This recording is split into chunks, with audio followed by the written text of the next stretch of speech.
Varsóvia, setembro 1939. Forças alemãs invadem a capital da Polônia enquanto a chuva de outono cai nas ruas de paralelepípedo que conhecem a paz há apenas 2 décadas.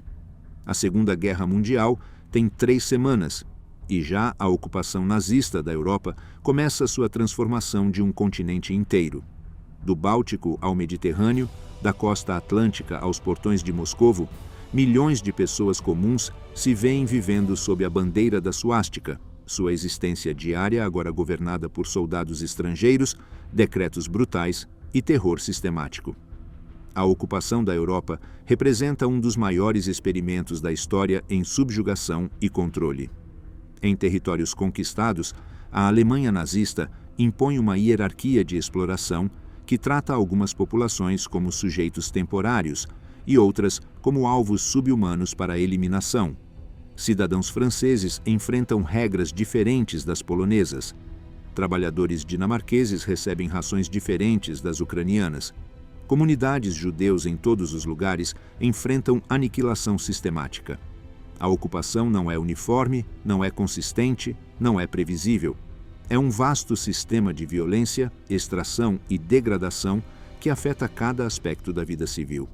Entre 1939 e 1944, mais de 200 milhões de europeus vivem sob controle ou influência nazista direta. Eles acordam a cada manhã com tropas estrangeiras nas suas ruas. Eles navegam por toques de recolher, pontos de controle e prisões arbitrárias. Eles assistem vizinhos desaparecerem na noite. Eles escondem rádios proibidos sob as tábuas do chão e sussurram notícias proibidas em linguagem codificada. Eles buscam alimentos em cidades onde as rações mal sustentam a vida. Eles mandam filhos e filhas para florestas se juntarem a bandos de partisanos. Eles colaboram, resistem, suportam ou morrem.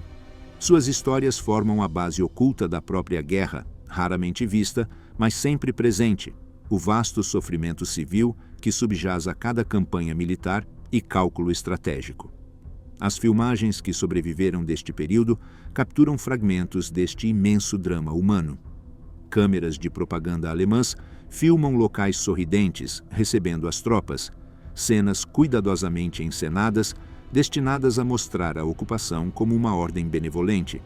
Mas outras imagens escapam, momentos espontâneos revelando a realidade por trás da propaganda, os rostos vazios e os olhos assombrados, as execuções públicas e as aldeias em chamas, as colunas intermináveis de refugiados e deportados.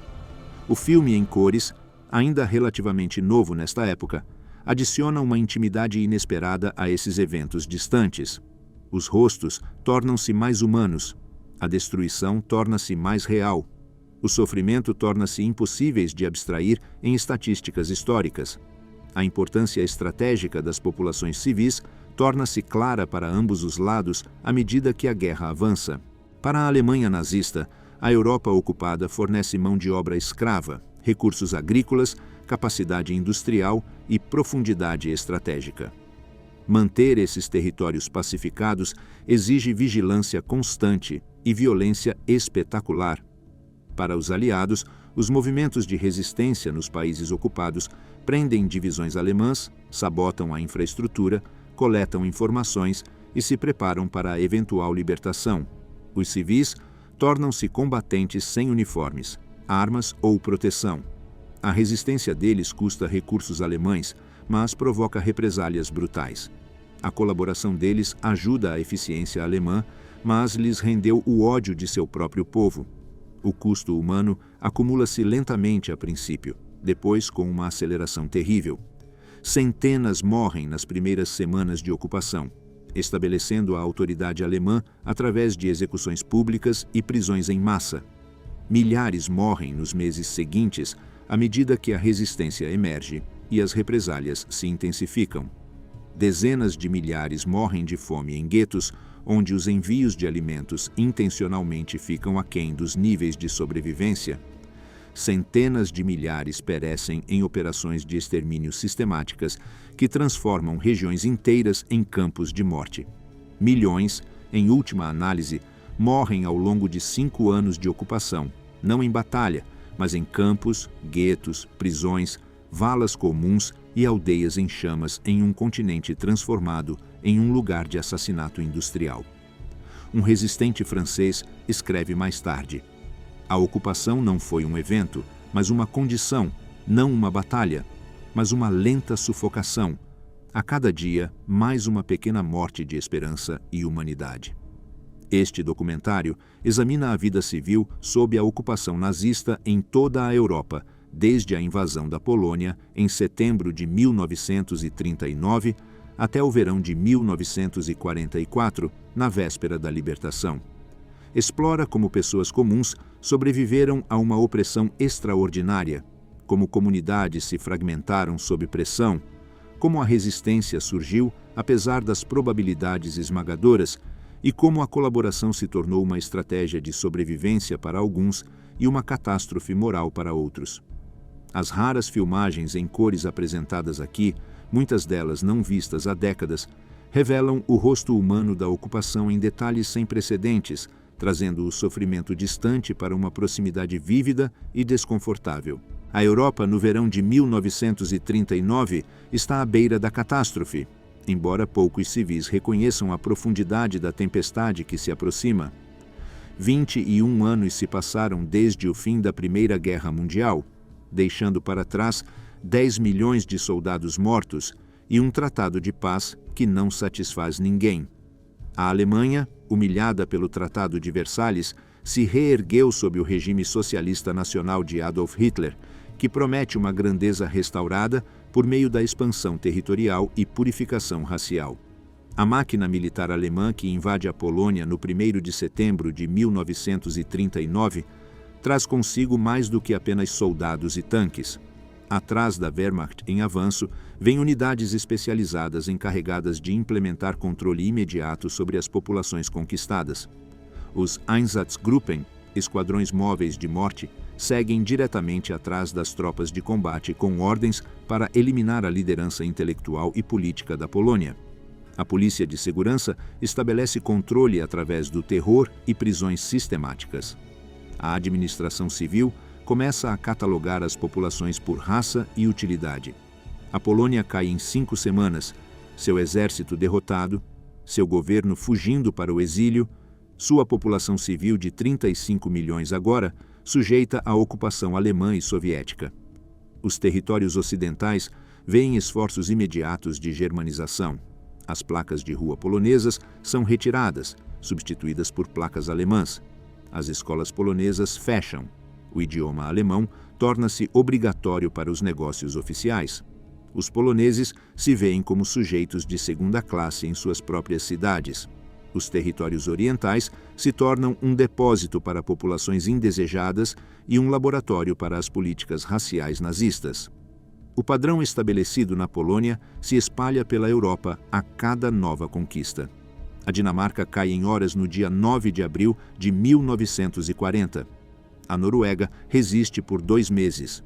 A Holanda luta por 5 dias em maio antes que o bombardeio de Roterdã convença o governo de que uma resistência adicional significa a aniquilação dos civis. A Bélgica resiste por 18 dias. A França colapsa em 6 semanas, com seu governo assinando um armistício no dia 22 de junho de 1940, que coloca 3/5 do país sob ocupação alemã direta. No verão de 1940, a Alemanha nazista controla um território que vai do Círculo Polar Ártico aos Pirineus, da costa atlântica ao centro da Polônia.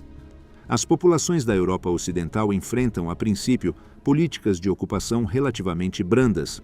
As populações da Europa Oriental suportam uma brutalidade imediata projetada para quebrar seu espírito e reduzi-las à servidão. Um professor polonês lembra mais tarde: os alemães chegaram e em poucos dias fecharam nossas escolas, prenderam nossos oficiais e afixaram avisos, declarando-nos uma raça inferior inadequada para a educação. Entendemos então que eles pretendiam não apenas conquistar nossa nação, mas apagar nossa cultura e nos reduzir à escravidão. A exploração econômica começa imediatamente em todos os territórios ocupados.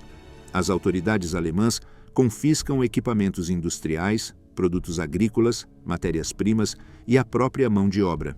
As fábricas recebem ordens para produzir para o esforço de guerra alemão. As fazendas devem entregar cotas para alimentar soldados e civis alemães. Os trabalhadores enfrentam deportação para a Alemanha para trabalho forçado.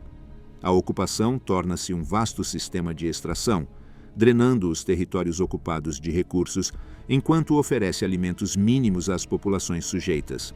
A comida torna-se o principal instrumento de controle. As autoridades alemãs estabelecem sistemas de racionamento que alocam calorias com base na ideologia racial. Os civis alemães recebem rações completas.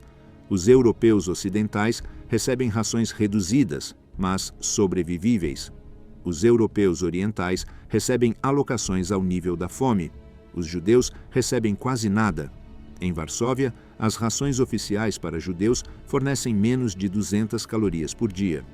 Mercados paralelos surgem como mecanismos de sobrevivência, mas os preços disparam além do alcance da maioria dos civis. A maquinaria administrativa da ocupação estabelece-se com precisão burocrática. Comandantes militares alemães governam alguns territórios sob lei marcial. Administradores civis controlam outros. Algumas nações conquistadas mantêm governos fantoches. O Estado francês ocupado baseado em Vichy colabora ativamente com Berlim. O Vidkun Quisling, da Noruega, lidera um regime fantoche tão servil que seu nome se torna sinônimo de traição. O governo dinamarquês continua a funcionar sob supervisão alemã. Cada arranjo serve aos interesses alemães enquanto cria colaboradores locais. O terror se torna a base do controle da ocupação. Execuções públicas demonstram o poder alemão. Prisões em massa decapitam a oposição potencial. A tomada de reféns garante a conformidade da comunidade. A maquinaria da repressão opera abertamente, deliberadamente visível para maximizar a intimidação. Aldeias inteiras são queimadas como represálias por ataques partidários. A mensagem chega claramente. A resistência traz morte não apenas para os resistentes, mas para suas famílias e comunidades. As populações judaicas enfrentam perseguições imediatas que escalam rapidamente para genocídio. Na Europa Ocidental, as leis anti-judaicas destituem os judeus de cidadania, propriedade e profissões. As autoridades alemãs exigem que os judeus se registrem, usem distintivos identificadores e observem toques de recolher. A natureza sistemática da perseguição revela seu objetivo final, não a exploração, mas a eliminação. Um civil holandês escreveu mais tarde: "Vimos nossos vizinhos, judeus sendo apanhados rua por rua, carregados em caminhões e levados embora. As autoridades nos disseram que estavam sendo reassentados no leste para trabalho. Queríamos acreditar nisso porque a alternativa era horrível demais para contemplar. Mas sabíamos, de alguma forma, todos nós sabíamos o que reassentamento realmente significava. As respostas civis à ocupação variam enormemente. Alguns colaboram ativamente, vendo vantagem ou acreditando na vitória alemã como inevitável. Outros se acomodam, nem resistindo nem colaborando, simplesmente tentando sobreviver. Muitos resistem de maneiras pequenas, escondendo rádios proibidos, compartilhando notícias, ajudando vizinhos. Um número menor se junta a movimentos de resistência ativa, arriscando suas vidas para sabotar operações alemãs, abrigar refugiados ou reunir informações. As primeiras redes de resistência se formam espontaneamente nos primeiros dias de ocupação. Antigos soldados organizam exércitos clandestinos. Comunistas estabelecem redes para sabotagem e coleta de informações. Cidadãos patrióticos formam linhas de fuga para ajudar os aviadores aliados a alcançarem segurança.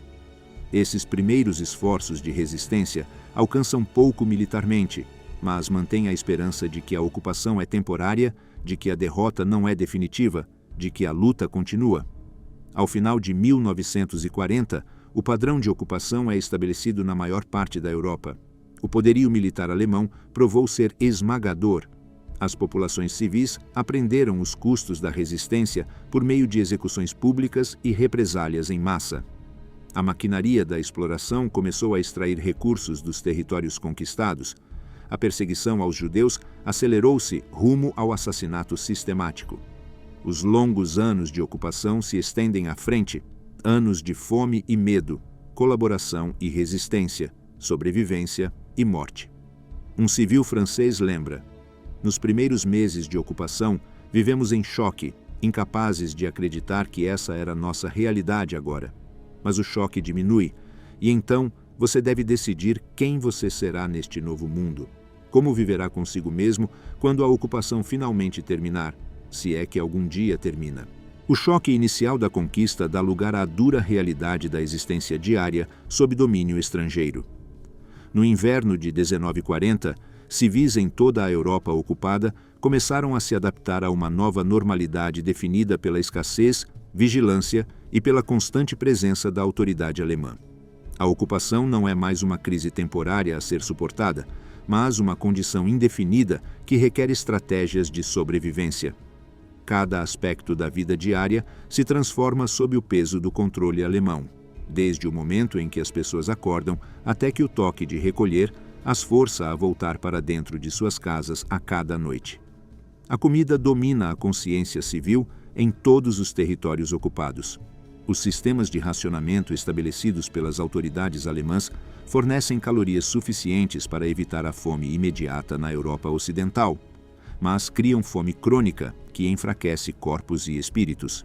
Na França, as rações oficiais fornecem aproximadamente 1.200 calorias por dia para adultos, aproximadamente metade do que indivíduos ativos necessitam. Nos Países Baixos, as rações diminuem ainda mais à medida que a guerra avança. Na Polônia e em outros territórios orientais, as alocações oficiais caem a níveis de fome, com os judeus recebendo quase nada. Civis gastam uma enorme energia e tempo tentando complementar as rações oficiais por qualquer meio disponível. Os mercados negros florescem em todas as cidades ocupadas, operando abertamente apesar das proibições alemãs. Os agricultores escondem partes de suas colheitas para vender a preços inflacionados. Os habitantes urbanos trocam heranças familiares por ovos e manteiga.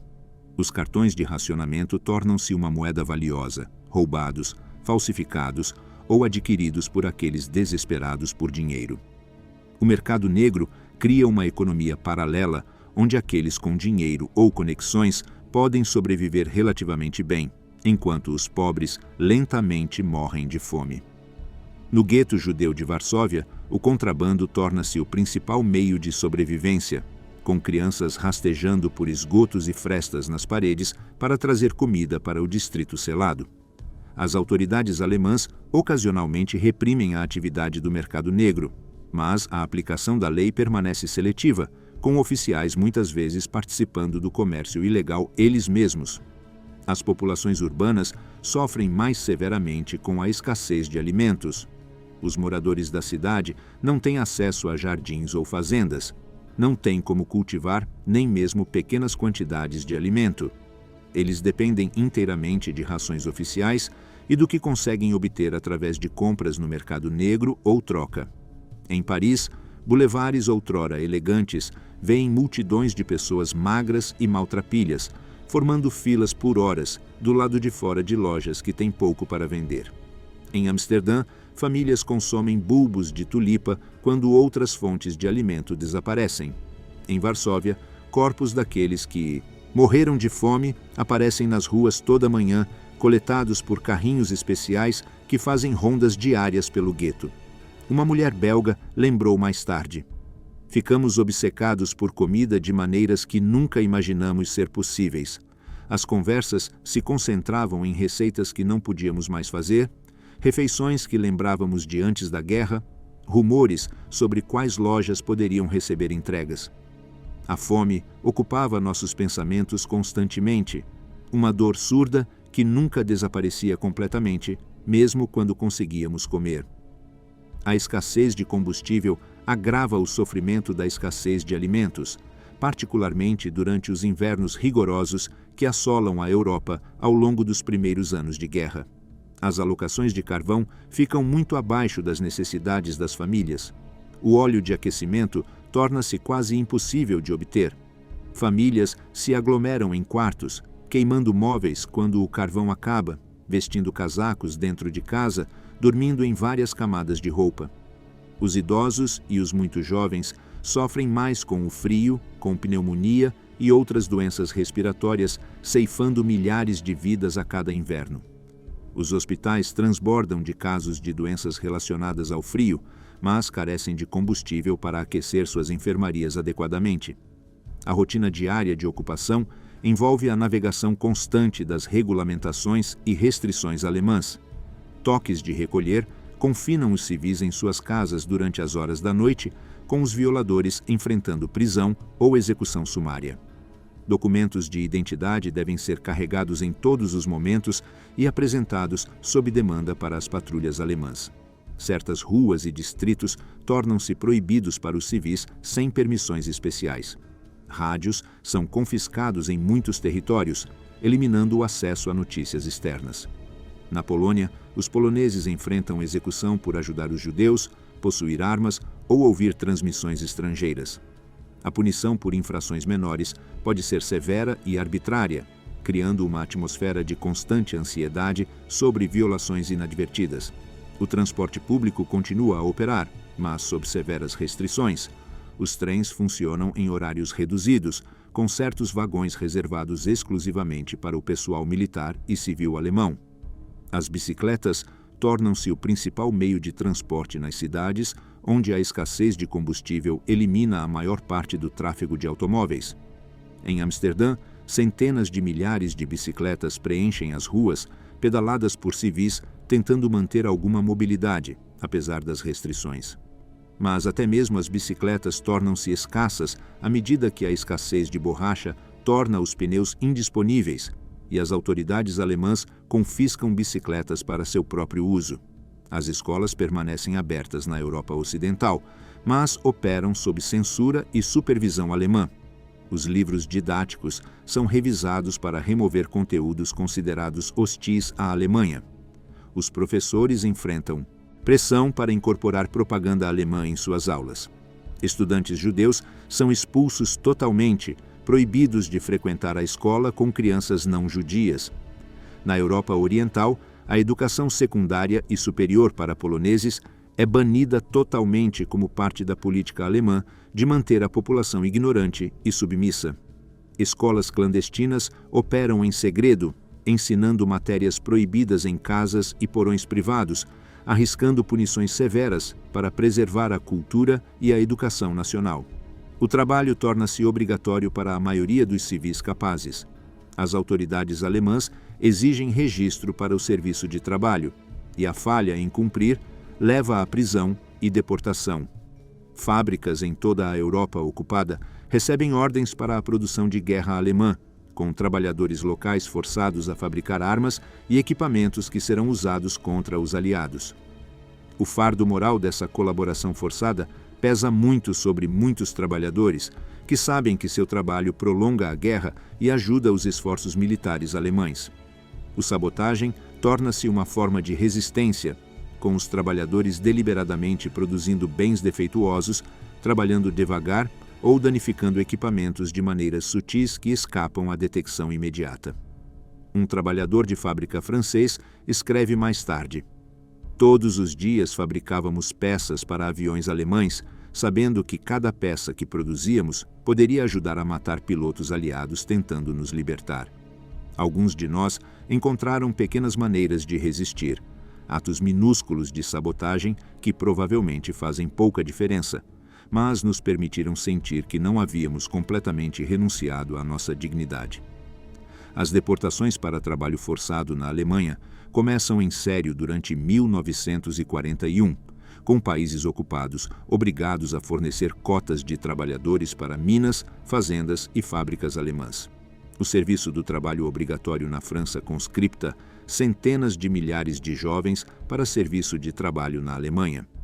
Programas semelhantes operam ao longo dos territórios ocupados, drenando os países de suas populações em idade de trabalhar. Famílias se despedem de filhos e filhas que embarcam em trens para a Alemanha, incertos se algum dia voltarão. Alguns voluntários vão de boa vontade, acreditando nas promessas de bons salários e condições.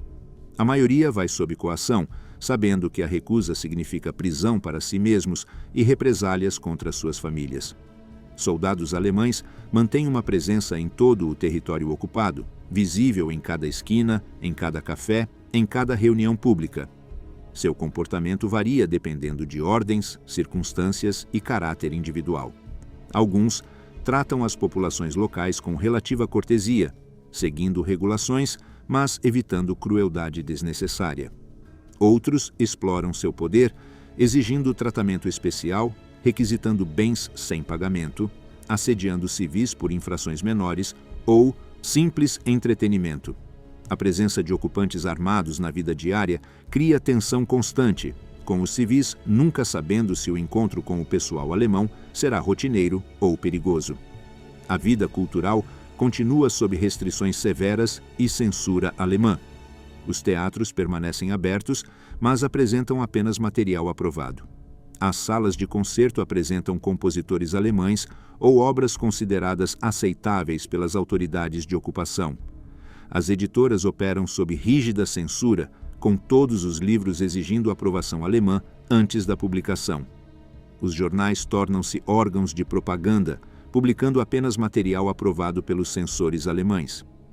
A vida intelectual e cultural que definiu a civilização europeia anterior à guerra sobrevive apenas em formas clandestinas, em performances secretas, livros proibidos circulando secretamente e conversas sussurradas entre amigos de confiança.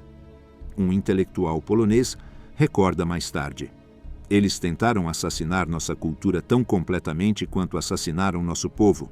Livros foram queimados, monumentos destruídos, qualquer coisa que nos lembrasse de nossa própria história e conquistas foi apagada ou maculada. Mas preservamos o que pudemos em segredo, ensinando nossas crianças sua própria língua e história em salas de aula escondidas, mantendo viva a cultura que tentaram exterminar. As populações judias na Europa ocupada enfrentam uma perseguição cada vez mais severa à medida que as políticas alemãs evoluem para o extermínio sistemático. Na Polônia, centenas de milhares de judeus são confinados em guetos, distritos murados, onde a superlotação e a fome matam milhares antes que as deportações para os campos de morte comecem. O gueto de Varsóvia contém quase 500 mil pessoas em uma área de menos de 4 quilômetros quadrados. Doenças se espalham rapidamente pelas ruas superlotadas. Corpos mortos permanecem sem serem recolhidos por dias. Crianças imploram por restos de comida. O gueto se torna uma visão do inferno na terra, uma criação deliberada, destinada a destruir um povo por meio da privação e do desespero, antes que as câmaras de gás completem o trabalho. Na Europa Ocidental, a perseguição anti-judaica avança de forma mais gradual, mas avança inexoravelmente em direção ao mesmo destino. Os judeus são obrigados a se registrar junto às autoridades, usar estrelas amarelas que os identificam publicamente, observar toques de recolher especiais mais restritivos do que os impostos à população em geral. Os negócios judaicos são confiscados, profissionais barrados de exercer suas atividades, crianças expulsas das escolas. O isolamento aumenta mês a mês, preparando as populações psicologicamente para as eventuais deportações. Quando os trens começam a transportar judeus para o leste, em 1942, muitos civis gentios foram condicionados a ver os vizinhos judeus como diferentes, separados, de alguma forma, merecendo tratamento especial. A atividade de resistência permanece esporádica e limitada durante 1940 e 1941, constrained pela força militar alemã e represálias brutais contra populações civis. Pequenos grupos distribuem jornais clandestinos, abrigam refugiados, ajudam aviadores aliados a escapar e coletam informações para transmissão a Londres. Atos isolados de sabotagem danificam linhas ferroviárias, fábricas e equipamentos. Assassínios de oficiais alemães particularmente brutais acontecem ocasionalmente, embora as represálias contra reféns civis tornem tais ações controversas mesmo entre os apoiadores da resistência. As redes de resistência permanecem pequenas, mal armadas e vulneráveis à infiltração e traição alemãs. as igrejas tornam-se locais de resistência silenciosa e refúgio para muitos civis. O clero condena as atrocidades alemãs do púlpito quando ousam, embora tais denúncias tragam prisões e execuções. As igrejas abrigam fugitivos, escondem materiais proibidos, mantêm redes de comunicação por meio de organizações religiosas. A autoridade moral das instituições religiosas oferece alguma proteção, embora prove ser limitada quando as autoridades alemãs decidem reprimir. Padres e ministros enfrentam a mesma escolha que todos os civis: acomodação, colaboração ativa ou resistência com todos os seus perigos. Um pastor holandês testemunha mais tarde: não podíamos permanecer em silêncio diante de tal mal, mesmo sabendo que falar significava prisão ou morte. Nossa fé exigia que testemunhássemos contra a injustiça, para proteger os vulneráveis, para manter nossa humanidade mesmo quando cercados por aqueles que haviam abandonado a deles. Humilhações diárias agravam as dificuldades materiais da ocupação. Soldados alemães requisitam os melhores assentos em cafés e teatros. Placas em locais públicos dizem "proibido para judeus" e "apenas alemães". Civis devem sair das calçadas para permitir a passagem do pessoal alemão. Edifícios públicos exibem bandeiras com suásticas e retratos de Hitler.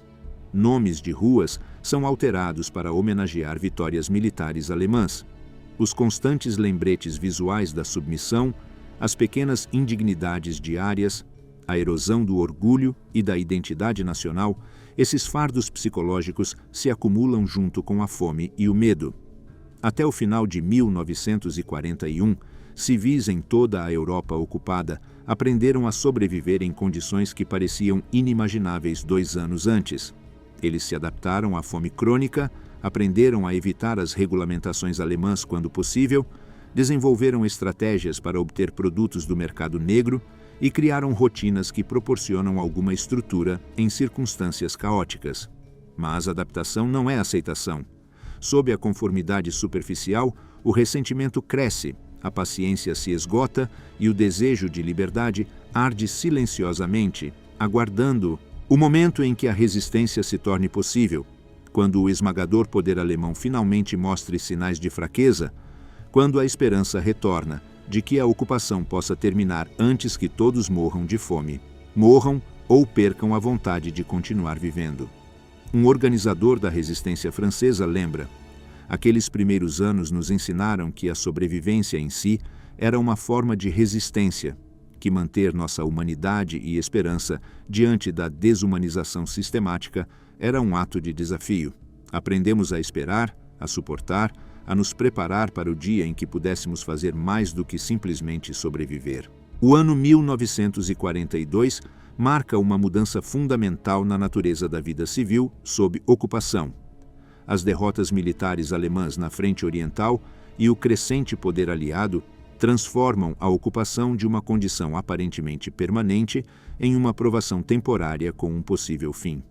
Civis por toda a Europa ocupada sentem a mudança, e os movimentos de resistência que sobreviveram em forma fragmentária começam a expandir suas operações, recrutando novos membros e lançando ataques cada vez mais ousados contra a autoridade alemã. A resposta alemã aumenta proporcionalmente com o terror e a vingança, atingindo novos níveis de brutalidade projetados para esmagar a resistência antes que possa ameaçar o controle da ocupação. O assassinato sistemático da juventude europeia acelera para uma escala industrial durante este período, passando de execuções em massa e guetos de fome para campos de morte construídos especificamente equipados com câmaras de gás. Na Polônia, Treblinka, Sobibor e Belzec começam as operações, matando milhares diariamente. Auschwitz-Birkenau expande enormemente sua capacidade de matar. Em territórios ocupados, os judeus são agrupados, carregados em vagões de gado e transportados para o leste para a morte imediata ou trabalho forçado temporário antes da morte. As deportações acontecem durante o dia, visíveis para comunidades inteiras, impossíveis de ignorar ou malinterpretar, apesar das enganações alemãs sobre reassentamento. As respostas dos civis gentis às deportações variam de colaboração ativa a esforços corajosos de resgate, com a maioria das pessoas caindo em algum lugar entre esses extremos. Na França, a polícia de Vichy auxilia as autoridades alemãs na captura de judeus, incluindo cidadãos franceses que vivem na França há gerações. Nos Países Baixos, os servidores públicos fornecem registros populacionais detalhados que facilitam a identificação e prisão eficientes de judeus. Na Polônia, alguns civis traem judeus em esconderijo para as autoridades alemãs em troca de recompensas em dinheiro. Mas outros arriscam suas vidas para esconder vizinhos judeus, fornecendo documentos de identidade falsos, abrigando famílias em sótãos e porões, contrabandeando crianças para a segurança. Os justos permanecem uma pequena minoria, superados em número por aqueles que desviam o olhar ou ajudam ativamente os assassinos. Uma mulher polonesa que escondeu refugiados judeus mais tarde recorda: "Nós sabíamos que a penalidade por esconder judeus era a morte para toda a nossa família, mas também sabíamos que permanecer em silêncio enquanto nossos vizinhos eram assassinados mataria nossas almas. Nós escolhemos agir porque não fazer nada era impossível para nós, mesmo sabendo dos riscos." As organizações de resistência expandem suas operações significativamente durante 1942. Na França, várias redes coordenam operações de sabotagem contra ferrovias, fábricas e instalações alemãs. A resistência francesa permanece fragmentada, dividida entre grupos comunistas, leais a de Gaulle, e redes independentes, mas todas compartilham o objetivo de tornar a ocupação custosa para a Alemanha. Na Jugoslávia, os partisanos de Tito controlam um território substancial em regiões montanhosas, prendendo várias divisões alemãs. Na Grécia, grupos partidários lançam ataques que provocam represálias alemãs selvagens. Na Polônia, o exército da pátria cresce para centenas de milhares de membros, preparando-se para uma eventual revolta. A sabotagem torna-se cada vez mais sofisticada e coordenada. Os combatentes da resistência descarrilam trens que transportam tropas e suprimentos para a frente oriental. Os trabalhadores de fábricas produzem munições defeituosas que explodem nas armas alemãs. Os trabalhadores ferroviários direcionam mal os embarques, causando atrasos e confusão. As linhas telegráficas são cortadas repetidamente, interrompendo as comunicações alemãs. O efeito cumulativo de milhares de pequenas ações de sabotagem força a Alemanha a comprometer recursos substanciais para proteger suas áreas traseiras, guardando instalações e caçando combatentes da resistência que poderiam, de outra forma, servir nas frentes de combate. As políticas de represália alemãs, durante este período, demonstram uma brutalidade calculada, projetada para aterrorizar as populações civis a abandonarem a resistência. A doutrina da responsabilidade coletiva significa que atos individuais de resistência trazem punição para comunidades inteiras. Para cada soldado alemão morto, dezenas ou centenas de civis são executados como reféns. Aldeias suspeitas de abrigar partisanos enfrentam destruição total, suas populações assassinadas ou deportadas. As represálias são cuidadosamente encenadas para um impacto psicológico máximo, com enforcamentos públicos e execuções em massa, testemunhadas pelas comunidades ao redor como advertências severas. O massacre em Lidice, na Checoslováquia, exemplifica a escala das represálias alemãs. Após os partisanos assassinarem Reinhard Heydrich, o brutal protetor do Reich, as forças alemãs selecionam a aldeia de Lidice para punição coletiva, apesar de não haver evidências de envolvimento. No dia 10 de junho de 1942, tropas alemãs cercam a aldeia. Todos os homens com mais de 16 anos são fuzilados, 173 homens executados em grupos ao longo do dia. Mulheres e crianças são enviadas para campos de concentração, onde a maioria morre. A aldeia em si é queimada, demolida e aplainada, apagada da paisagem como se nunca tivesse existido. O nome Lidice torna-se sinônimo de terror nazista, um aviso para todos os povos ocupados sobre o preço da resistência. Um sobrevivente tcheco posteriormente testemunha: "Eles assassinaram uma vila inteira para enviar uma mensagem.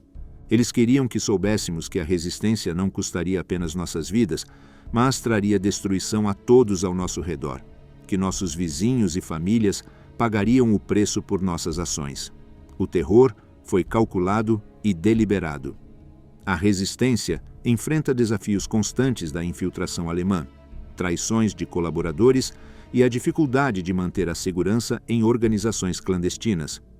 A Gestapo e o SD desenvolvem técnicas sofisticadas para penetrar nas redes de resistência, usando tortura para extrair informações de membros capturados, transformando prisioneiros em agentes duplos através de ameaças contra suas famílias e plantando informantes dentro dos grupos de resistência. Um resistente preso pode comprometer dezenas de outros, levando a ondas de prisões que dizimam redes inteiras. A resistência deve constantemente se reconstruir, recrutar novos membros para substituir aqueles presos ou mortos e manter operações, apesar de saber que os serviços de segurança alemães os caçam incansavelmente. As mulheres desempenham papéis cruciais nas operações de resistência, muitas vezes operando de maneira mais eficaz do que os homens, porque as autoridades alemãs as subestimam. As mulheres servem como mensageiras, transportando mensagens e armas por pontos de controle onde seu gênero oferece alguma proteção contra buscas minuciosas. Elas abrigam fugitivos, fornecem casas seguras e mantêm redes de comunicação. Algumas participam diretamente em operações de sabotagem e assassinato. Marie-Madeleine Fourcade lidera uma das maiores redes de inteligência da França. Nancy Wake torna-se uma das combatentes de resistência mais procuradas na França, escapando repetidamente da captura alemã. Milhares de outras mulheres cujos nomes permanecem desconhecidos realizam atos diários de resistência que sustentam a guerra subterrânea contra a ocupação. Uma mensageira feminina da resistência mais tarde escreve: "Nós éramos invisíveis para eles de maneiras que os homens não eram. Eles revistavam os homens minuciosamente nos postos de controle, mas frequentemente deixavam as mulheres passarem com um olhar desatento. Usamos o desprezo deles por nós como uma arma, carregando armas e mensagens escondidas sob nossos casacos, enquanto eles presumiam que éramos fracas e tolas demais para sermos perigosas." O maquis na França rural se expande dramaticamente durante 1943, à medida que jovens homens fogem para florestas e montanhas para evitar a conscrição para o trabalho. Essas forças guerrilheiras rurais, cada vez mais abastecidas por lançamentos aéreos dos aliados, estabelecem controle sobre territórios substanciais e lançam ataques coordenados contra as forças alemãs. As autoridades alemãs respondem com operações em grande escala pelo campo, caçando resistentes e destruindo vilarejos suspeitos de fornecer apoio. O ciclo de resistência e retaliação se intensifica ao longo de 1943, com ambos os lados aumentando a violência em preparação para a eventual invasão dos aliados. A vida diária para os civis torna-se cada vez mais difícil à medida que as exigências da guerra sobre os territórios ocupados se tornam mais extremas. Os níveis de racionamento declinam ainda mais à medida que a Alemanha desvia mais recursos para suas campanhas militares em dificuldades. O combustível para aquecimento torna-se quase impossível de obter. Suprimentos médicos desaparecem dos hospitais. Sabão, calçados e roupas tornam-se itens de luxo, além das possibilidades da maioria das pessoas. A deterioração física das populações civis acelera, com tuberculose, raquitismo e outras doenças de desnutrição se espalhando amplamente. As crianças nascidas durante os anos de ocupação apresentam sinais de problemas de desenvolvimento devido à fome crônica. Os idosos morrem em números desproporcionais, incapazes de sobreviver com racionamentos inadequados. As campanhas de bombardeio por forças aéreas aliadas adicionam uma nova dimensão de terror à vida civil em territórios ocupados. Enquanto as bombas têm como alvo instalações e indústrias militares alemãs, elas inevitavelmente atingem áreas civis também. Na França, o bombardeio aliado de pátios ferroviários e fábricas mata milhares de civis franceses. Na Bélgica e nos Países Baixos, os ataques aéreos causam substanciais baixas civis. O bombardeio aliado cria uma situação emocional complicada para os civis que apoiam a libertação, mas sofrem sob o bombardeio que visa alcançá-la. Eles entendem a necessidade militar, mas lamentam as mortes e a destruição que a libertação exige. Uma civil francesa mais tarde lembrou-se: "Ouvimos os bombardeiros chegando à noite e sabíamos que eram aviões aliados, nossos libertadores atacando os alemães que ocupavam nosso país. Mas as bombas não faziam distinção e famílias francesas morreram ao lado de soldados alemães. Nós rezávamos pela libertação, mas temíamos a destruição que ela traria." Jornais clandestinos proliferam pela Europa ocupada, apesar dos esforços alemães para reprimi-los.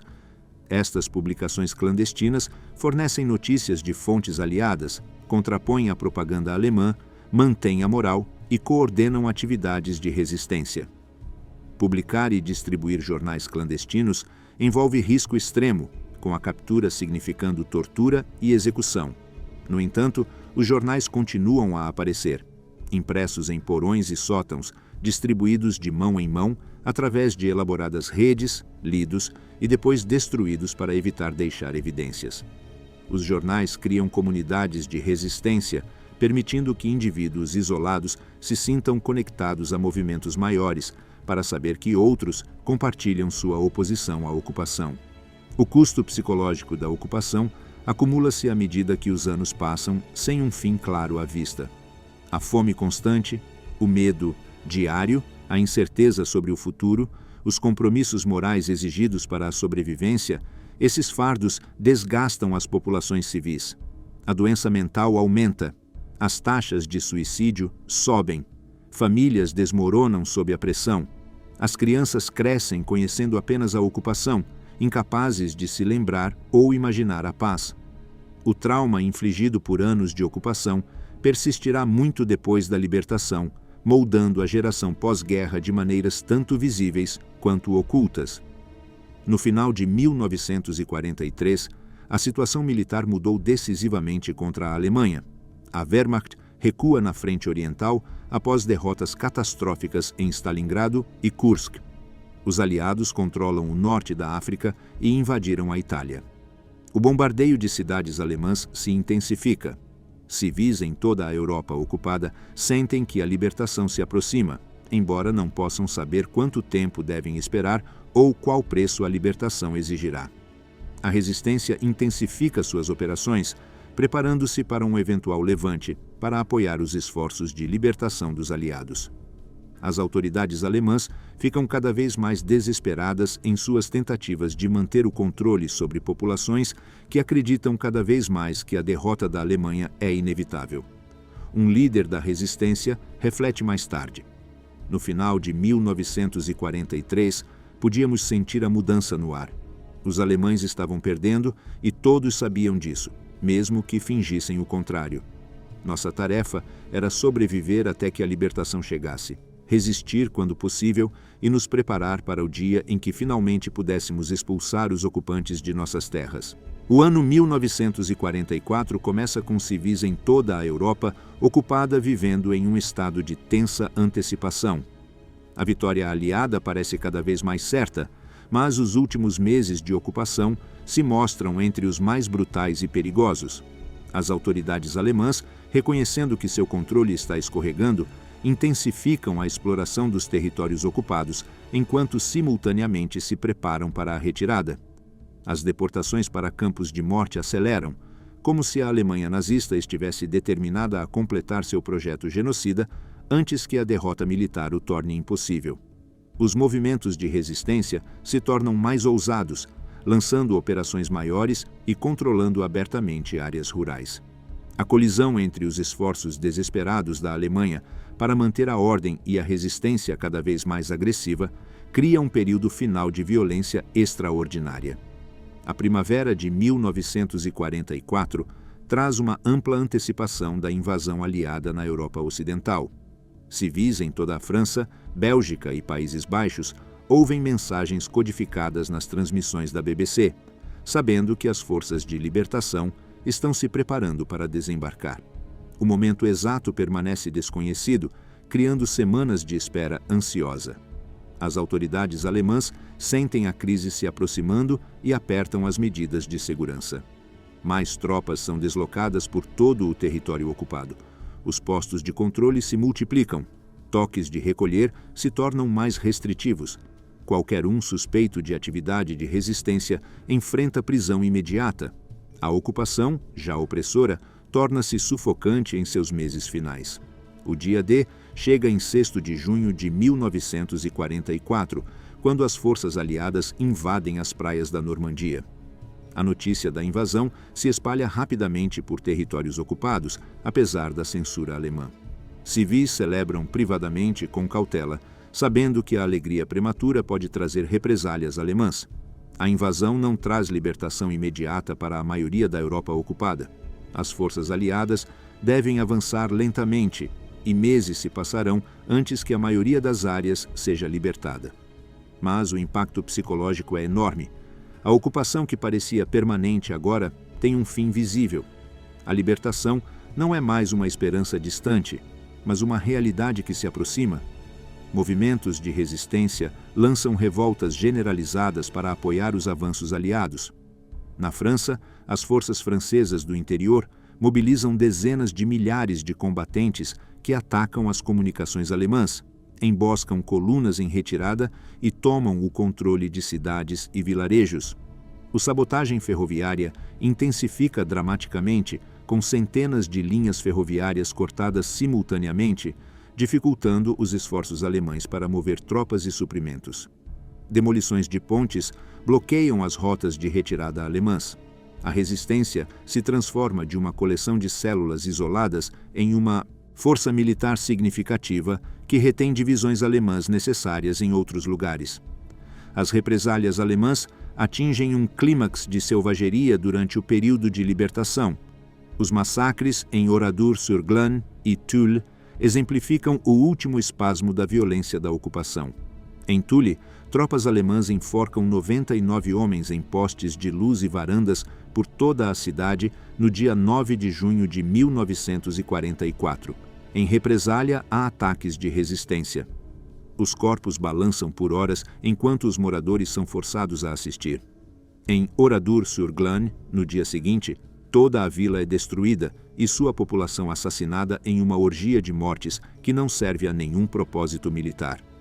Essas últimas atrocidades demonstram que, mesmo em derrota, a Alemanha nazista permanece comprometida com o terror como sua principal ferramenta de controle. Um sobrevivente francês mais tarde testemunha: eles sabiam que estavam perdendo, que a libertação estava chegando, mas continuaram matando civis até o momento em que as tropas aliadas chegaram. A crueldade não diminuiu com sua derrota. Se algo intensificou-se, como se estivessem determinados a infligir o máximo sofrimento antes de perderem o poder de fazê-lo. A deportação de judeus continua até os momentos finais do controle alemão em cada território. Na Hungria, que a Alemanha ocupa em março de 1944, a deportação de mais de 400 mil judeus para Auschwitz ocorre em questão de semanas durante o final da primavera e o início do verão. Trens transportando judeus para campos de extermínio operam mesmo enquanto exércitos aliados avançam.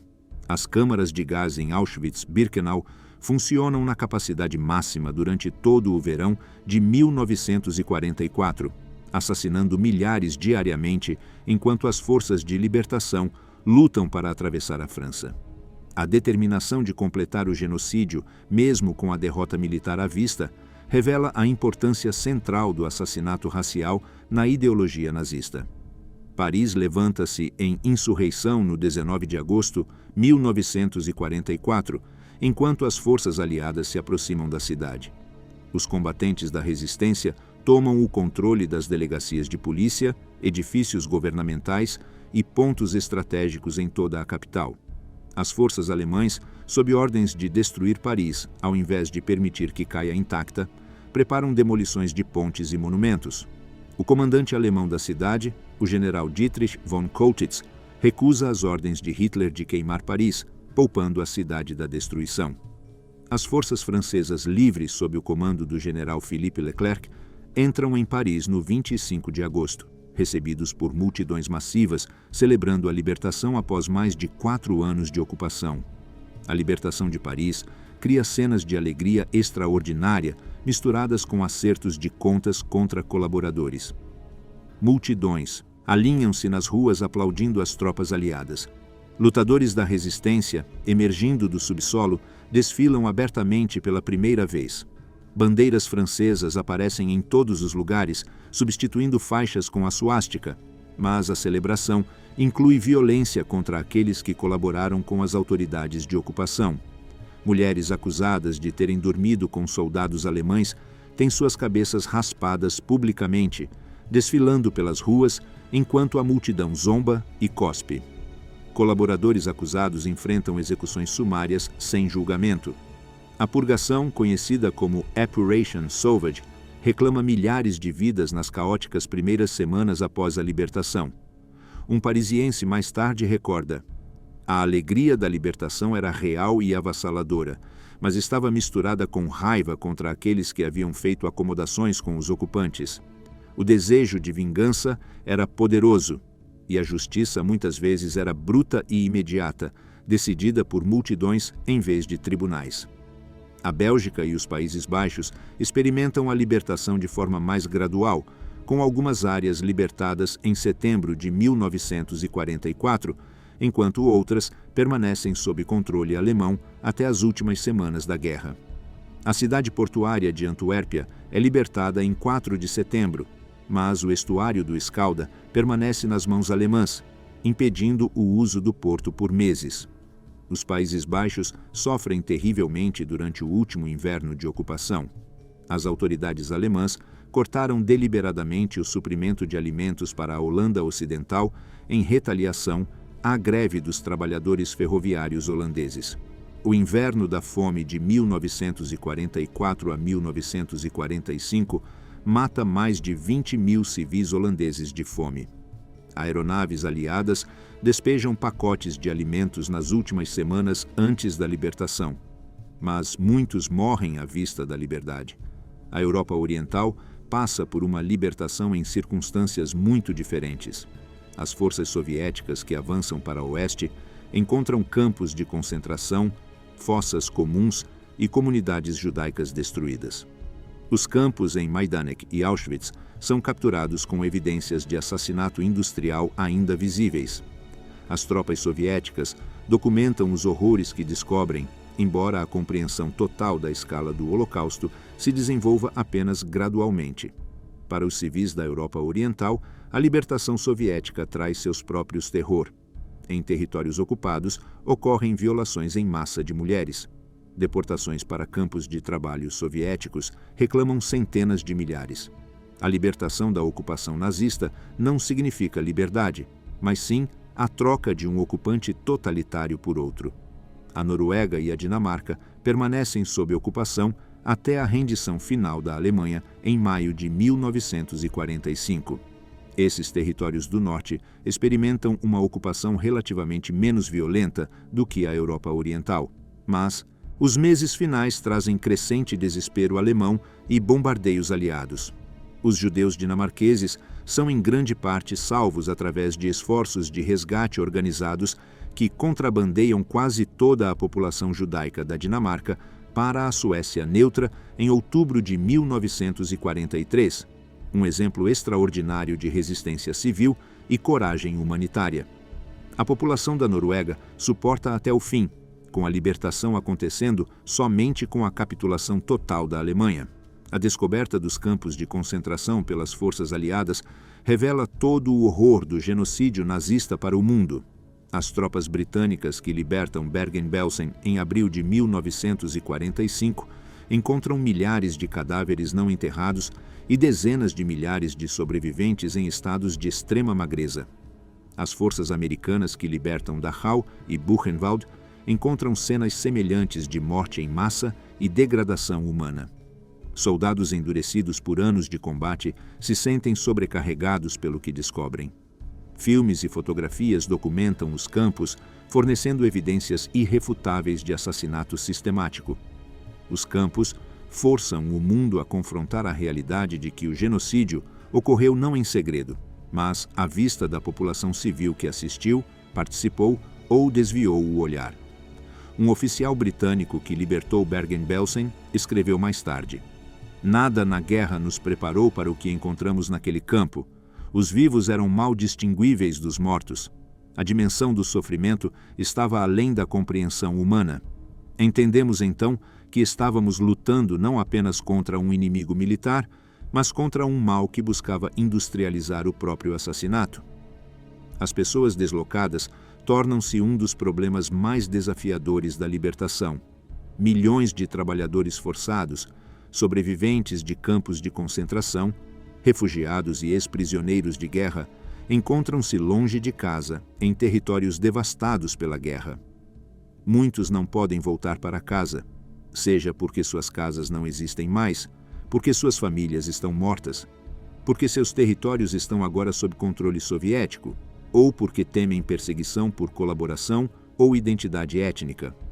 Os campos de pessoas deslocadas abrigam centenas de milhares logo após a libertação, lutando para fornecer alimentos, abrigo e cuidados médicos a populações traumatizadas por anos de perseguição e privação. O estado psicológico das populações libertadas varia enormemente. Alguns celebram com alegria desenfreada, dançando nas ruas, abraçando soldados aliados, regozijando-se na liberdade após anos de opressão. Outros permanecem anestesiados, traumatizados além da resposta emocional imediata, incapazes de processar o que suportaram. Sobreviventes de campos de concentração muitas vezes não têm a energia nem para celebrar, focando totalmente na sobrevivência nas primeiras horas e dias após a libertação. A transição da ocupação para a liberdade se revela mais difícil do que muitos antecipavam, pois os mecanismos de enfrentamento desenvolvidos para a sobrevivência sob a opressão já não servem em tempos de paz. A liquidação de contas com colaboradores continua em todo o território libertado, às vezes através de processos legais oficiais, mas muitas vezes através de violência extrajudicial. A França executa aproximadamente 10.000 pessoas por colaboração após julgamentos legais, enquanto milhares mais morrem em execuções sumárias sem devido processo. Purgas semelhantes ocorrem em toda a Europa libertada, com diferentes graus de procedimento legal. A linha entre colaboração e acomodação necessária se mostra difícil de traçar, com algumas perseguições visando traidores genuínos, enquanto outras resolvem contas pessoais ou punem aqueles culpados apenas por sobreviver. No verão 1944, a maioria da Europa Ocidental estava liberada, embora a luta continuasse na Holanda e em bolsões isolados de resistência. As populações civis dos territórios liberados enfrentam enormes desafios para reconstruir sociedades devastadas, localizar membros da família desaparecidos, enterrar os mortos e processar o trauma de anos sob ocupação. As cicatrizes físicas da guerra são visíveis em cidades em ruínas e infraestrutura destruída.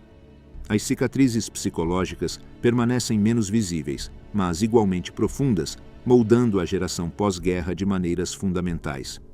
Um civil holandês mais tarde reflete: "A liberdade chegou, e pensamos que nosso sofrimento acabaria imediatamente. Mas descobrimos que a liberdade trouxe seus próprios desafios dolorosos. Tivemos que reconstruir tudo a partir das ruínas. Tivemos que encontrar maneiras de viver com o que fizemos e deixamos de fazer durante a ocupação. Tivemos que lamentar perdas enormes demais para compreender completamente. A liberdade não foi um fim, mas o começo de algo novo e incerto. A libertação da Europa ocupada revela um continente transformado por 5 anos de exploração sistemática, terror e genocídio. O custo humano da ocupação nazista desafia a compreensão fácil, medido não apenas em milhões de mortes, mas em famílias destruídas, comunidades devastadas e trauma psicológico que moldará gerações. As consequências imediatas confrontam sobreviventes e libertadores com a totalidade do sofrimento infligido pela ocupação. Um sofrimento que continua mesmo após as forças alemãs recuarem ou se renderem. As baixas militares decorrentes da violência relacionada à ocupação alcançam a casa dos milhões em toda a Europa. Os combatentes da resistência mortos em combate ou executados após captura são na casa das centenas de milhares. Na Jugoslávia, a guerra partidária alega uma estimativa de 500 mil combatentes da resistência. Na Polônia, o exército da casa perde dezenas de milhares. Na França, aproximadamente 20 mil membros da resistência morrem em combate ou execução. Esses números representam apenas aqueles que morreram lutando ativamente, não os números muito maiores mortos em represálias e massacres. As mortes de civis devido à violência direta alemã superam as baixas militares. Execuções em massa de reféns reclamam centenas de milhares de vidas. Na União Soviética, a ocupação alemã deliberadamente mata de fome milhões, com o cerco a Leningrado sozinho matando mais de 1 milhão de civis. Na Polônia, as forças alemãs assassinam sistematicamente intelectuais, padres e líderes políticos. O massacre das cavernas ardeatinas em Roma vê 335 civis italianos sendo mortos em retaliação a um ataque de partisanos. Massacres semelhantes ocorrem em todos os países ocupados. O Holocausto representa o componente mais sistemático da violência de ocupação, com aproximadamente 6 milhões de judeus mortos em toda a Europa. Na Polônia, onde mais de 3 milhões de judeus viveram antes da guerra, menos de 300 mil sobrevivem. Na Holanda, 75% da população judaica perece. Na Grécia, 87% dos judeus são assassinados. Na Hungria, metade da população judaica morre em poucos meses de ocupação alemã. Comunidades inteiras desaparecem, deixando apenas fotografias e memórias. Um sobrevivente judeu de Auschwitz testemunhou mais tarde: "Minha família inteira morreu nos campos. Meus pais, meus irmãos, meus avós, tias, tios, primos. Eu sou o único que sobreviveu. Quando voltei para nossa cidade após a libertação, encontrei nossa casa ocupada por estranhos que se recusaram a reconhecer que sabiam o que havia acontecido conosco. Era como se nunca tivéssemos existido." As populações Roma sofrem um genocídio comparável em intenção, com aproximadamente 500 mil assassinadas. Pessoas com deficiência são assassinadas em programas de eutanásia alemães que custam mais de 200 mil vidas. Homossexuais, dissidentes políticos, testemunhas de Jeová e outros grupos-alvo morrem em milhares. Prisioneiros de guerra da Europa Oriental experimentam um tratamento particularmente brutal, com milhões morrendo em cativeiro alemão. De aproximadamente 5,7 milhões de soldados soviéticos capturados, estima-se que 3,3 milhões morram de fome, doença, exposição e execução. Programas de trabalho forçado ceifam centenas de milhares de vidas adicionais. Mais de 12 milhões de pessoas são deportadas para a Alemanha para trabalho forçado, trabalhando sob condições brutais. Muitos morrem devido a acidentes industriais, desnutrição, doenças ou bombardeios aliados das instalações onde trabalham. Sobreviventes voltam para casa emagrecidos, traumatizados e sofrendo de tuberculose e outras doenças contraídas em campos de trabalho. A destruição física infligida às cidades deixa milhões de desabrigados. Varsóvia está quase completamente destruída, com 85% da cidade reduzida a escombros. O centro da cidade de Roterdã está obliterado. Incontáveis aldeias são queimadas durante operações de represália. Milhões vivem em ruínas, porões e abrigos temporários durante invernos que matam milhares por exposição. A fome e a desnutrição afetam dezenas de milhões em toda a Europa ocupada, com as condições mais graves no último ano. O inverno da fome holandês, de 1944 a 1945, mata mais de 20 mil civis. Nos campos de concentração, a fome é uma política sistemática, com sobreviventes pesando tão pouco quanto 30 quilos na libertação. Crianças que crescem durante a ocupação apresentam crescimento retido e problemas de saúde permanentes devido à desnutrição crônica. As doenças se espalham rapidamente entre populações enfraquecidas pela desnutrição. Epidemias de tifo varrem guetos e campos. As taxas de tuberculose disparam. Em Bergen-Belsen, milhares morrem de tifo em semanas imediatamente após a libertação, apesar dos esforços médicos britânicos, porque seus corpos estão muito enfraquecidos para lutar contra a infecção. Um trabalhador humanitário que chegou a um campo libertado escreveu mais tarde: os sobreviventes eram esqueléticos, sua pele esticada sobre os ossos, seus olhos enormes em rostos emagrecidos. Muitos morreram mesmo após a libertação, porque seus corpos já não conseguiam processar alimentos. Tentamos alimentá-los lentamente, com cuidado, mas alguns morreram de qualquer forma. Seus sistemas estavam danificados demais pela fome prolongada para se recuperar. O trauma psicológico se prova impossível de quantificar, mas afeta virtualmente todos os sobreviventes. Sobreviventes de campos de concentração sofrem do que será mais tarde reconhecido como transtorno de estresse pós-traumático. Crianças que testemunharam atrocidades ou perderam famílias inteiras apresentam danos psicológicos profundos. Combatentes da resistência que sobreviveram à tortura carregam tanto cicatrizes físicas quanto psicológicas. Mesmo aqueles que sobreviveram sem violência direta experimentam trauma de anos de medo e fome crônicos. Famílias na Europa buscam desesperadamente por parentes desaparecidos. Os serviços de rastreamento da Cruz Vermelha estão sobrecarregados com pedidos. Muitas buscas terminam com a devastadora confirmação da morte. Outras terminam sem nenhuma informação, deixando as famílias em agonizante incerteza. Crianças órfãs somam centenas de milhares. Crianças judias escondidas em famílias gentias enfrentam reunificações complicadas. Muitas crianças não têm familiares sobreviventes e se tornam órfãos permanentes. Fossos comuns pontilham a paisagem pela Europa Oriental. Em Babi Yar, perto de Kiev, mais de 33 mil judeus foram assassinados em 2 dias em setembro de 1941. Na floresta de Katyn, as forças soviéticas assassinaram mais de 20 mil oficiais e intelectuais poloneses. O trabalho de exumar, identificar e enterrar corretamente os mortos continuará por anos. Um sobrevivente polonês mais tarde recorda: retornamos à nossa aldeia e descobrimos que todos que conhecíamos estavam mortos, assassinados na floresta logo fora da cidade. Passamos semanas desenterrando covas coletivas, tentando identificar os corpos para que as famílias pudessem lamentar adequadamente. O peso psicológico de lidar com tantos cadáveres, tantas pessoas que conhecíamos e amávamos, era quase insuportável. As pessoas deslocadas apresentam um enorme desafio humanitário. Mais de 11 milhões de pessoas se encontram longe de casa, incluindo trabalhadores forçados, sobreviventes de campos de concentração e refugiados.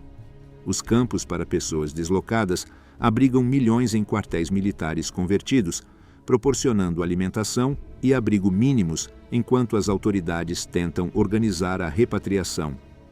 Muitos permanecem em um limbo por anos. Sobreviventes judeus enfrentam dificuldades particulares. Muitos não conseguem retornar para seus antigos lares, agora ocupados por outros ou localizados onde o antissemitismo permanece virulento. Em Kielce, Polônia, um pogrom em julho de 1946 mata 42 sobreviventes judeus do Holocausto que tentaram voltar para casa. Muitos sobreviventes permanecem em campos de pessoas deslocadas, esperando por oportunidades de emigrar para a Palestina, América ou outros destinos.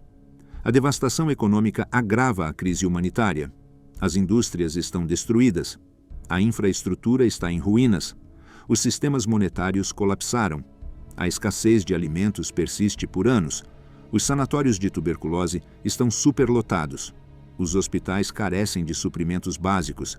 A infraestrutura médica deve ser reconstruída enquanto se tenta cuidar de milhões com necessidades urgentes.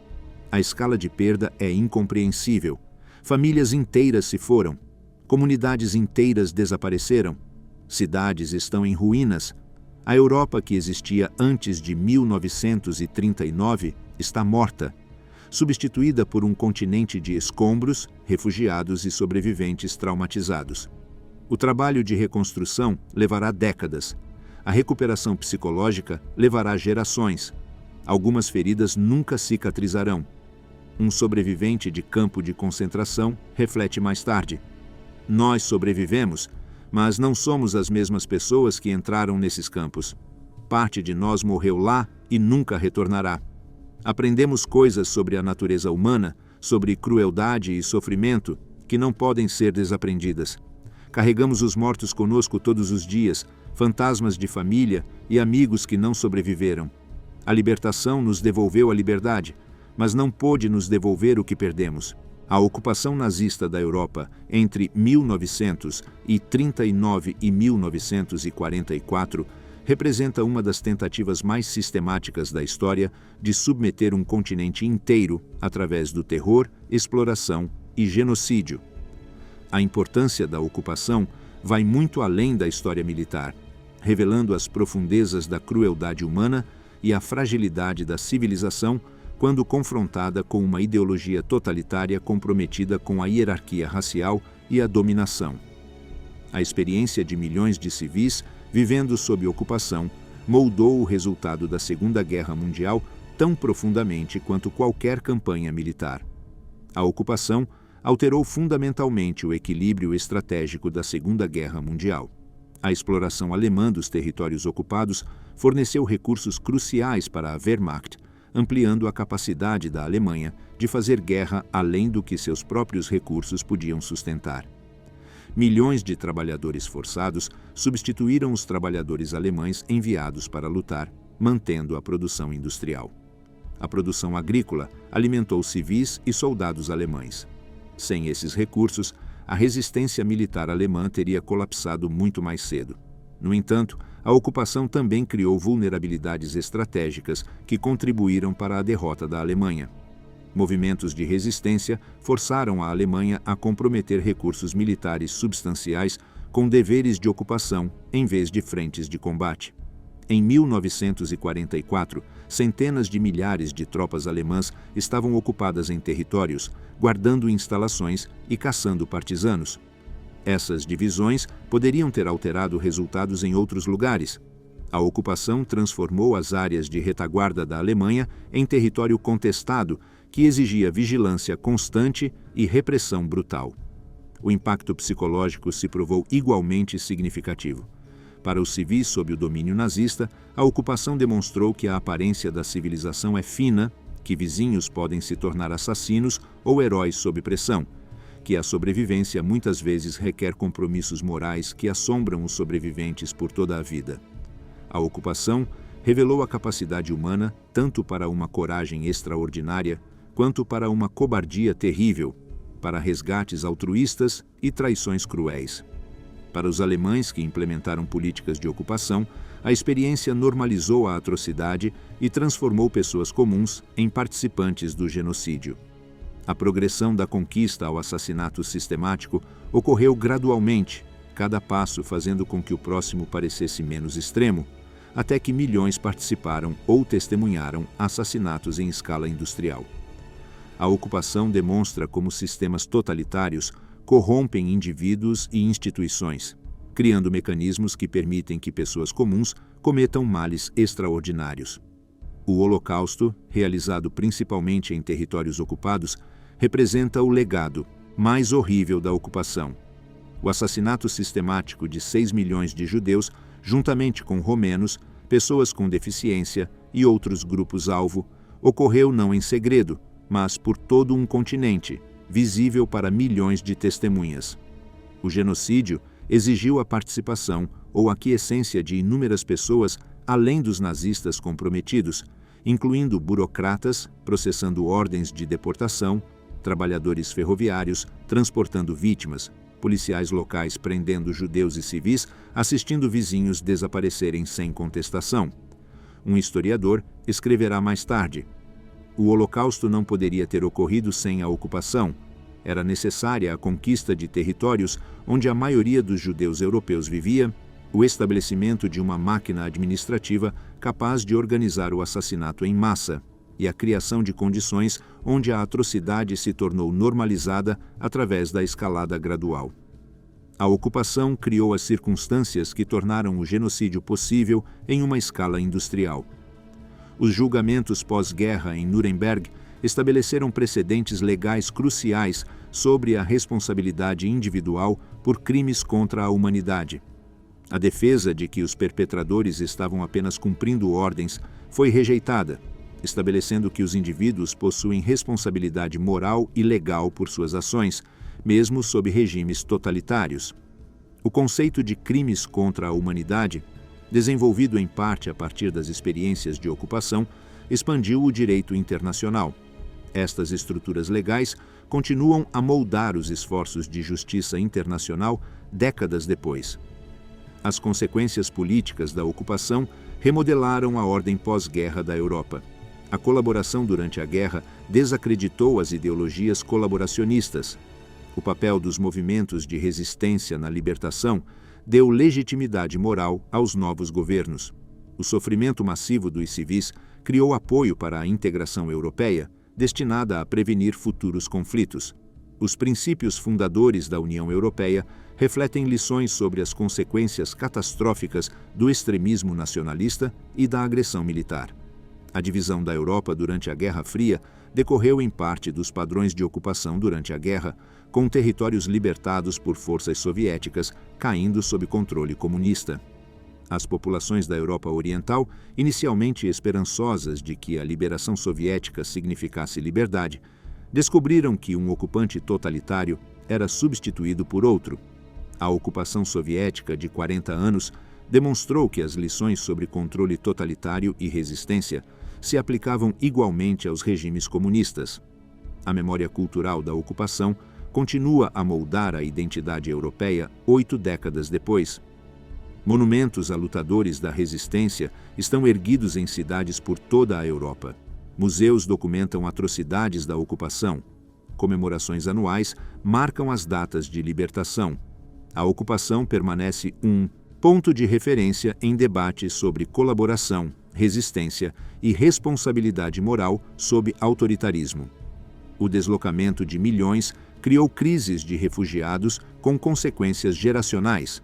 Sobreviventes judeus formaram o núcleo da imigração para o recém-estabelecido Israel, moldando a política do Oriente Médio.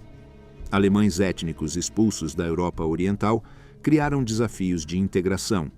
A ocupação criou diásporas, cujos efeitos continuam moldando as demografias globais. O trauma psicológico moldou gerações inteiras, com efeitos se espalhando para filhos e netos que nunca experimentaram a ocupação diretamente. Os sobreviventes carregavam culpa, luto e trauma.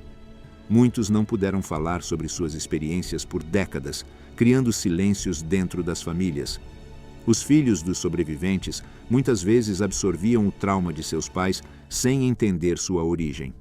A transmissão intergeracional do trauma da ocupação continua a ser um tema de pesquisa e intervenção terapêutica.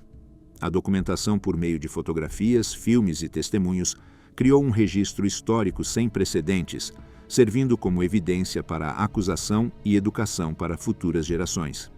Filmagens da libertação de campos de concentração forneceram provas irrefutáveis, tornando a negação difícil. Testemunhos de sobreviventes preservam relatos em primeira mão da dimensão humana da ocupação. Esta documentação garante que os horrores permaneçam vívidos em vez de se desvanecerem em abstração. A ocupação ensina lições cruciais sobre a fragilidade das instituições democráticas sob a pressão autoritária. A facilidade com que as autoridades de ocupação desmontaram as liberdades civis e eliminaram as proteções judiciais demonstra quão rapidamente sociedades civilizadas podem descer à barbárie. A ocupação mostra que pessoas comuns participarão de atrocidades quando pressões institucionais e sociais normalizarem a crueldade. Essas lições permanecem relevantes onde quer que o autoritarismo ameace a governança democrática. A ocupação demonstra, em última análise, que a conquista sozinha não garante controle, que populações aterrorizadas podem manter resistência apesar da repressão selvagem e que ideologias construídas sobre a supremacia racial contêm sementes de sua própria destruição. As políticas de ocupação da Alemanha nazista criaram inimigos onde a colaboração poderia ter sido possível, consumiram recursos na repressão e, em última análise, contribuíram para a derrota catastrófica do regime. Como um sobrevivente reflete décadas depois da libertação, vivemos por anos que pareciam destinados a destruir nossa humanidade, a nos reduzir a animais lutando pela sobrevivência. Muitos não sobreviveram, e aqueles de nós que sobreviveram carregam cicatrizes que nunca curam. Mas também fomos testemunhas de coragem extraordinária, sacrifício altruísta e a persistência da decência humana, mesmo nas circunstâncias mais sombrias. A ocupação nos ensinou as profundezas a que a humanidade pode afundar, mas também as alturas a que a coragem humana pode ascender. Lembramos ambas as lições e contamos nossas histórias para que as futuras gerações entendam o que foi perdido e o que foi preservado, como é o mal quando reina e o que custa resistir. A ocupação nazista da Europa representa um aviso sobre as consequências da ideologia totalitária, do ódio racial e da agressão militar. Os milhões que sofreram e morreram exigem que suas experiências sejam lembradas, suas lições aprendidas, seu sacrifício não esquecido.